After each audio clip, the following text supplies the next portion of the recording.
Merhabalar, Ayşe Deniz'in Örgü Evi YouTube kanalıma hepiniz hoş geldiniz. Kanalımdan kucak dolusu selamlar, sevgiler sunuyorum. Evet, yine bir örgü modeli çalışması ile sizlerle birlikteyiz. Bu videomda sizlere iki şiş örgülerinize çok yakışacak güzel bir modelle geldim. Şöyle modelin yapımı için arkadaşlar elimde Alize Angora Gold simli ipim var. Şöyle renk numaramız ise şöyle göstermek istiyorum rengimizi. 55 arkadaşlar, rengimiz çeyizlik örgülere yakışacak güzel bir rengimiz, simli bir ipimiz. Evet, şöyle şiş numaralarım ise 2,5 numara şiş kullanacağım. Sizler daha salaş durması için daha kalın şişler kullanabilirsiniz. Evet, şöyle hemen Bismillahirrahmanirrahim diyelim ve modelimizin anlatımına geçelim arkadaşlar. Farklı iplerde de bu modeli deneyebilirsiniz. Şöyle ilmeklerimi toplayarak başlayacağım. İlmek sayılarımıza gelince çift sayılardan oluşan bir model. Yani 2 ve 2'nin katları ilmek sayılarından oluşuyor. Evet, şöyle ilmeklerimi topluyorum. Sizler de yapacağınız örgünün enine göre ilmeklerinizi toplayın. Modelinizi kurabiliriz. Şimdi arkadaşlar, bu açan bir model.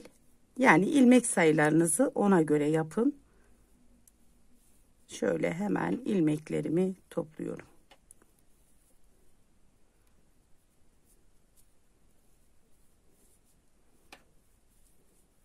Şöyle sayalım. 2, 4, 6, 8, 10, 12, 14, 16, 17, 18. Şöyle 18 ilmek üzerinden anlatacağım. Sizler dediğim üzere yapacağınız örgünün enine göre ilmeklerinizi toplayın. Şöyle modelimin ilk sırasında bu yapacağım sıra modelime dahil değildir arkadaşlar. İlk sıram olduğu için kenar ilmeğimi örerek aldım. Bir sıra ters örgü öreceğim.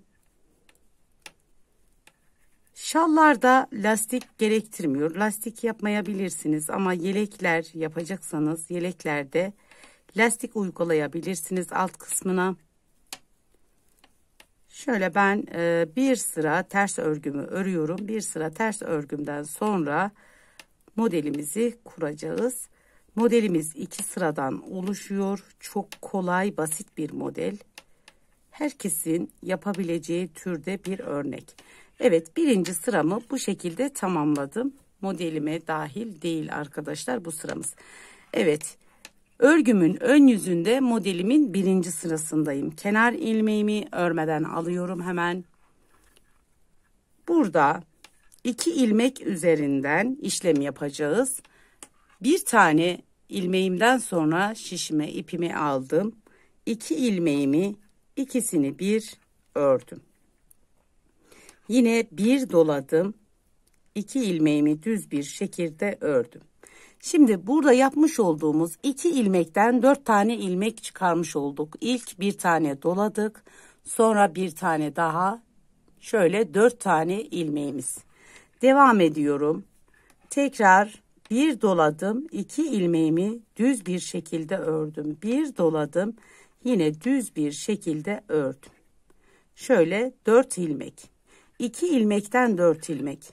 Tekrar bir doladım. 2 ilmeğimi düz bir şekilde örüyorum. Bir doladım, ördüm. 4 ilmek. Devam ediyorum. 1 2 3 4. Tekrar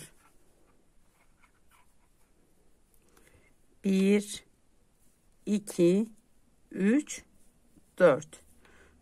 Tekrar 1 2 3 4. Doladım. 1 2 3 4. Tekrar doladım.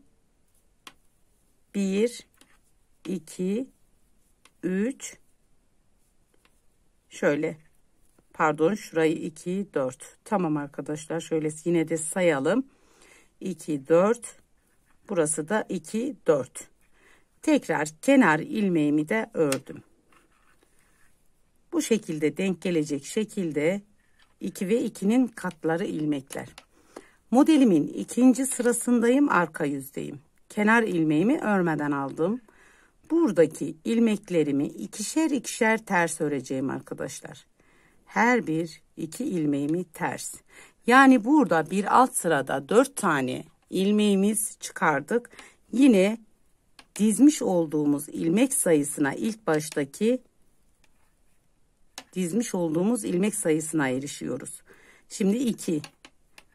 Şurada üst üste duran iplerimiz, ilmeklerimiz var. Bunları karıştırmayalım.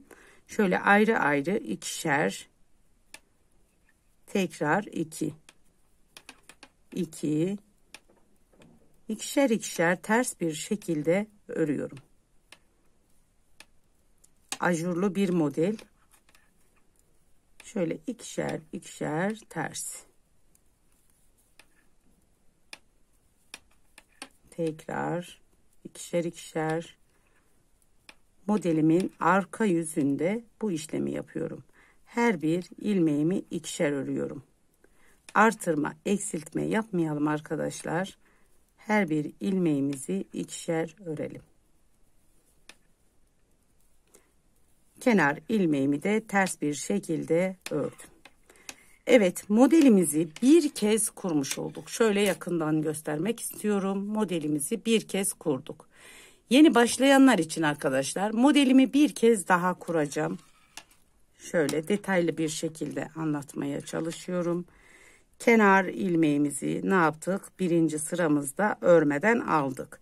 Şimdi ikinci örneğimiz, yani tekrarı oluyor bu yaptığımızın. Bir tane doladık. 2 ilmeğimden bir ilmek,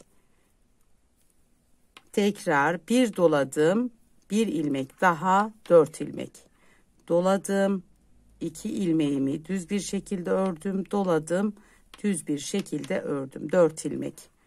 Tekrar devam ediyorum. Yani modelde kaydırma yapmıyoruz. 2 ilmeğimi düz bir şekilde örüyorum. Yani model üzerine gelecek şekilde arkadaşlar. Doladım. 2 ilmeğimi düz ördüm, doladım, düz. 4 ilmek. Doladım 1, ördüm 2, doladım 3, ördüm 4. Doladım 1, 2, 3, 4. 1, 2, 3, 4. 1, 2, 3, 4. Sadece yapmamız gereken bu arkadaşlar. Kenar ilmeğimi de düz bir şekilde ördüm. Eğer bu kenarda kasılma olursa arada bir buradaki kenar ilmeğini örmeden değil de örerek alabilirsiniz. Tekrar ikinci modelim, ikinci sırasındayım. Kenar ilmeğimi örmeden aldım. Bütün ilmeklerimi ters bir şekilde örüyorum arkadaşlar. Bütün ilmeklerim ters. Yine ters. Ters. İkişer ikişer ilmeklerimizi ters örüyoruz. Her bir ilmeğimi, burada üst üste gelen ilmeğimizi tek örmeyelim, artırmış oluruz arkadaşlar. Dikkat ederek artırma, eksiltme yapmadan örelim. 2 şiş örgülerde tek bir ilmek artırıp eksilttik mi modelimiz hemen bozulabiliyor. Tekrar ikişer ikişer ördüm. Kenar ilmeğimi de ters bir şekilde ördüm. Evet, modelimizi 2 kez kurmuş olduk. Şöyle göstermek istiyorum. Modelimizi 2 kez kurduk. Yani bu kadar kolay, basit bir model. Evet, şimdi ben daha önce büyük bir parça üzerinde yapmış olduğum sizlere modelimi göstermek istiyorum. Evet, şöyle sizlere yapmış olduğumu geriye aldım. Modelimiz arkadaşlar bu şekilde ilerliyor. Gerçekten benim çok hoşuma gitti. Umarım sizlerin de hoşuna gider. Bu ipime de çok yakıştığını düşünüyorum. Bu biraz krem ipim. Sizlere göstermiş olduğum beyaz simli bir ip. Şöyle bu modeli yapmış olduğum ip krem simli, aynı marka bir ip arkadaşlar. Hemen şöyle göstermek istiyorum. Bu da aynı marka bir ip ama aynı kalınlıkta, inceliği aynı. Şöyle hemen arka yüzünü de göstereyim. Arka yüzü de temiz bir şekilde duran, şöyle farklı açılardan göstermek istiyorum. Arka yüzü de bu şekilde temiz bir şekilde duran, gelinlik üstü şahane şallar yapabilirsiniz. Puf puf duran, dilerseniz kalın şişler kullanarak daha salaş yapabilirsiniz bu modeli. Dilerseniz benim yaptığım gibi bunu da aynı bu parçayı 2,5 numaralı ince şişle yaptım. Sizler kalın şişlere de takıp deneyebilirsiniz. Evet arkadaşlar, bugünlük bizden bu kadar. Bir videomuzun daha sonuna geldik. Bu aşamaya kadar beni izlediğiniz için çok teşekkür ederim. Bir diğerki videomuzda görüşmek dileğiyle. Allah'a emanet olun. Hoşça kalın. Kendinize iyi bakın.